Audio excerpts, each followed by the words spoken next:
பிரியமானவர்களே, ஆண்டவராகிய இயேசு கிறிஸ்துவின் பரிசுத்தமுள்ள நாமத்தில் உங்கள் அனைவருக்கும் என் அன்பின் வாழ்த்துக்கள். Jesus meets YouTube families, GPS Robinson ஃபேஸ்புக்கில் இணைந்திருக்கிற ஃபேமிலிஸ், உங்கள் எல்லாரையும் மீண்டும் சந்திப்பது கர்த்தர் கொடுத்த ஒரு பெரிய கிருபை. சுகமாக இருப்பீர்கள் என்று நம்புகிறேன். கர்த்தருக்குள்ளே தைரியமாக இருங்க, கர்த்தருக்குள்ளே திடன மனதாக இருங்க. ஆண்டவர் உங்களை நடத்துவார். இந்த நாளுக்குரிய ஜீவனுள்ள வார்த்தையை கேட்கும்போது, ஆண்டவரே, எனக்கு நீர் கொடுத்த இந்த வசனத்துக்காக ஸ்தோத்திரம் என்று ஆவியில நிரம்பி தேவனுக்கு நீங்கள் நன்றி சொல்லிடணும். சரியா? ஆண்டவர் உங்களை கிருபையாய் நடத்துவாராக. வசனத்துக்கு போவோம். அப்போஸ்தலர் 12ஆம் அதிகாரம் 7ஆம் வசனம். அப்பொழுது கர்த்தருடைய தூதன் அங்கே வந்து நின்றான். அறையில வெளிச்சம் பிரகாசித்தது. அவன் பேதுருவை விலாவில தட்டி, சீக்கிரமா எழுந்திரு என்று அவனை எழுப்பினான். அநேகமா உங்களுக்கு இந்த சம்பவம் தெரியும் என்று நான் நம்புகிறேன். ஏரோது கர்த்தருடைய பிள்ளைகளுடைய ஊழியத்தை கெடுக்க பிசாசினால் ஏவப்பட்டான். யாக்கோபை பிடித்தான், யாக்கோபை சிறையில் அடைத்தான். ஒரு கட்டத்தில் யாக்கோபை கொலை செய்து விட்டான். அப்போ சபையார் கலங்கினார்கள். இது ஜனங்களுக்கு பிரியமாயிருந்ததுனால பேதுருவையும் பிடித்தான், சிறையிலே வைத்தான், அவனையும் கொல்ல வகை தேடினான். பேதுருவின் ஊழியம் இப்பொழுது ஸ்தம்பித்து விட்டது. சபையார் என்ன செய்தார்கள்? 12ஆம் அதிகாரம் அப்போஸ்தலர் 12:5 சபையார் பேதுருவுக்காக ஊக்கத்தோட ஜெபம் பண்ணினார்கள். உங்களுக்கு தெரியும், ஆதி திருச்சபையினுடைய சீக்ரெட்டை anointing of the holy spirit. அபிஷேகத்தில் நிரம்பி ஜெபிக்க ஆரம்பிக்கிறாங்க பாருங்க. அந்த ஜெபத்தினால கர்த்தருடைய பிள்ளைகளை தேவன் தம்முடைய தூதனை அனுப்பாமல் இருக்க முடியவில்லை. காரணம், ஜெபித்தார்கள் என்று சொல்றதை விட ஊக்கத்தோட ஜெபித்தார்கள். கான்ஸ்டன்ட் பிரேயர் அப்படின்னா என்ன அர்த்தம்? ஜெபத்துக்கு பதில் வருகிற வரைக்கும் தொடர்ந்து ஜெபிப்பது, விடாமல் ஜெபிப்பது, கடைசி மட்டும் ஜெபம் பண்ணி கொண்டே இருப்பது. இதுதான் ஆதி திருச்சபையினுடைய சீக்ரெட்.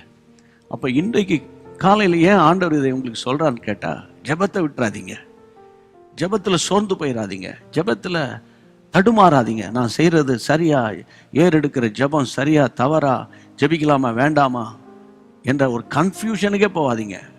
தொடர்ந்து ஜெபம் பண்ணுங்க. பிரியமானவர்களே, ஆண்டவர் உங்களுக்கு சொல்லுகிறார், நான் தப்புவிக்கிற ஆவியானவர். பாருங்க, பேதுரு சிறைச்சாலையில் இருந்தான். தேவதூதன் வெளியே கொண்டு வந்தான், ஊருக்கு வெளியே கொண்டு வந்தான். கடைசியில ரோதை என்ற ஒரு சகோதரியின் கதவை தட்டுகிறார். உள்ள ஜெபிக்கிற சத்தம் கேட்குது. அப்படி என்றால் என்ன அர்த்தம்? வீடு வந்து சேருகிற வரைக்கும் ஜெபம். ஆமென். உங்க லைஃப்ல அப்படிப்பட்ட ஒரு தீர்மானத்துக்குள்ள வந்துடணும். ஒரு காரியத்துக்காக நீங்க ஜெபிச்சீங்கன்னா அந்த காரியத்தை கர்த்தர் வாய்க்க பண்ணுகிற வரைக்கும் தொடர்ந்து ஜெபம் பண்ணிக்கிட்டே இருங்க. கர்த்தர் அதைத்தான் இன்றைக்கு உங்களுக்கு சொல்லும்படி என்னை ஏவுகிறார். ஏன்னா ஜெபிக்கிறவன் தப்புவிக்கப்படுவான். ஆமென். ஜெபிக்கிறவன் விடுதலை அடைவான், ஜெபிக்கிறவன் ஜெயம் பெறுவான். ஆகவே ஜெபத்தை கூட்டுவீங்களா? நேரம் கிடைக்கும் போதெல்லாம் இப்படி கூட சொல்லி கொடுக்குறேன். இன்னைக்கு ஒரு வேலை செஞ்சுட்டு இருக்கேன், திடீர்னு ஒரு ஜெபிக்கணும் போல இருக்கு, ஒரு 5 மினிட்ஸ் போய் ஆவியானவரே, திடீர்னு ஒரு 5 நிமிஷம் தனியாக போய் உட்காந்து ஸ்தோத்திரம் பண்ணி பைபிள் வாசித்து ஜெபம் பண்ணுங்க. அடிக்கடி ஆவிக்குள்ளாக நிரம்பி அந்நிய பாஷைகளை நிரம்பி ஜெபம் பண்ணிக்கிட்டே இருங்க. தேவன் ஆச்சரியமாய் நடத்துவார். ஜெபிப்போமா? எங்கள் பரிசுத்தமுள்ள நல்ல ஆண்டவரே, இயேசு கிறிஸ்துவின் நாமத்தினால உங்களுடைய பிள்ளைகளோடு கூட சேர்ந்து ஜெபிக்கிறேன். தப்புவிக்கிற ஆவியானவரே, அன்றைக்கு ஆண்டவரே பேதுருவை தப்புவிப்பதற்கு விசுவாசிகள் கையில் எடுத்த ஒரே ஆயுதம் அபிஷேகத்தில் நிரம்பி ஜெபித்த ஜெபம். ஆகவே உங்களுடைய பிள்ளைகள் லைஃப்ல இன்றைக்கு ஒரு புதிய ஒரு திருப்பு முனை ஜெப வாழ்க்கையில உண்டாவதாக, வெற்றியின் மேல் வெற்றியை காண்பார்களாக. இயேசுவின் நாமத்தில் ஜெபிக்கிறோம் பிதாவே, ஆமென். ஆம், ஜெபத்தினால ஜெயம் பெற போறீங்க. அநேகருக்கு கர்த்தர் உங்களை ஜீவனுள்ள சாட்சியாய் மாற்ற போறார். பாருங்க, கர்த்தருக்கு ஸ்தோத்திரம். கர்த்தருக்குள்ளே சந்தோஷமா இருங்க. ஜீசஸ் மீட்ஸ் மினிஸ்ட்ரிக்காக நீங்க அதிகமாக ஜெபிக்கிறீங்க. தொடர்ந்து ஜெபம் பண்ணுங்க. God bless you. அன்பான தேவனுடைய பிள்ளைகளே, இச்செய்தி உங்களுக்கு மிகுந்த ஆசீர்வாதமாக இருந்ததென்று நாங்கள் நம்புகிறோம். தொடர்ந்து எங்கள் செய்திகளை கேட்டு கர்த்தருக்குள் ஆசீர்வதிக்கப்பட ஜீசஸ் மீட்ஸ் மினிஸ்ட்ரீஸ் என்கிற எங்கள் யூடியூப் சேனலை சப்ஸ்கிரைப் செய்யுங்கள்.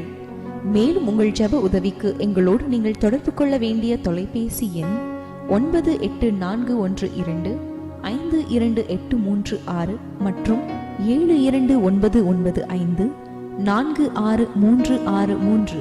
Email gpsrobinson@hotmail.com. கர்த்தர் உங்களை ஆசீர்வதிப்பாராக.